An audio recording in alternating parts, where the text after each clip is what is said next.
క్రీస్తునందున్న ప్రియులకు ప్రేమతో వందనాలు తెలియజేయుచున్నాను. ఈ రోజు దేవుడు మనకు చేస్తున్న వాగ్దానం ఏమిటనగా, కీర్తనల గ్రంథము 75వ కీర్తన 6-7 వచనాలు. తూర్పు నుండి అయినను, పడమటి నుండి అయినను, అరణ్యము నుండి అయినను హెచ్చు కలగదు. దేవుడే తీర్పు తీర్చువాడు.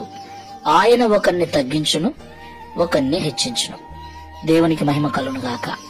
నా ప్రియమైన సహోదరి సహోదరులారా, ఈ లోకంలో జీవిస్తున్న మనమందరము కూడా గొప్పగా బ్రతకాలని, హెచ్చుగా బ్రతకాలని, ఒకరికంటే తక్కువ బ్రతకకుండా, ఒకరి దగ్గరికి వెళ్లి చేయి చాపి అడిగే స్థితిలో ఉండకుండా ఉన్నతమైన స్థితికి వెళ్లాలని అందరము కోరుకుంటూ ఉంటాం. అందుకొరకు అన్ని రకాల ప్రయత్నాలు చేస్తూ ఉంటాం, అన్ని రకాలుగా ప్రయాసపడుతూ ఉంటాం.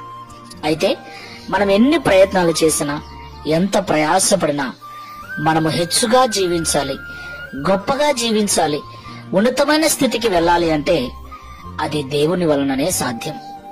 ఆయనే ఒకరిని తగ్గించును, ఆయనే ఒకరిని హెచ్చించును. దేవునికి మహిమ కలుగును గాక.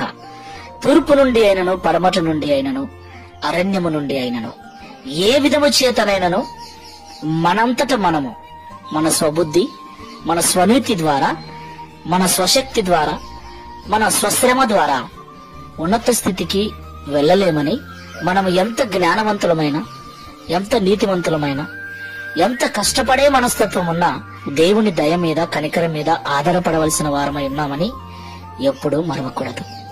కాబట్టి ఈ మాటలు వింటున్న ప్రియ సహోదరి సహోదరులారా, దేవుడు మనల్ని హెచ్చించినట్లు తగ్గింపు జీవితము కలిగి దేవుని దయా కనికరం మీద ఆధారపడి జీవిద్దాం. ప్రార్థన చేసుకుందాం. మహోన్నతుడైన తండ్రి, మహిమ కలిగిన యేసయ్య, మీకు స్తోత్రాలు. అవును తండ్రి, పెంట కుప్ప మీద నుండి దరిద్రులను లేవనెత్తగల దేవుడు. గొర్రెల దొడ్డిలో ఉన్న దావీదును సింహాసనం మీద కూర్చోబెట్టిన దేవుడవు నీవే. సింహాసనం మీద ఉన్న నెబుకద్నెజరును గడ్డిమేయు పశువుగా చేసిన వాడవు నీవే. అవును తండ్రి, నీవే మమ్మల్ని హెచ్చించువాడవు, నీవే మమ్మల్ని తగ్గించువాడవు. కనుక మా స్వనీతిని, స్వజ్ఞానము మీద ఆధారపడక, మేమెంత కష్టపడే మనస్తత్వం కలిగి ఉన్నా నీ దయా కనికరముల మీద ఆధారపడి నీ కృపకు పాత్రులమై నీ ద్వారా హెచ్చించబడినట్లు సహాయము చేయమని, అట్టి మనస్సును ఈ ప్రార్థనలో ఏకీభవిస్తున్న మాకందరికీ అనుగ్రహించి, తద్వారా ఈ దిన వాగ్దానమును మా అందరి జీవితంలో నెరవేర్చమని యేసు నామములో ప్రార్థించి వేడుకుంటున్నాము తండ్రి. Amen. Praise the Lord. God bless you.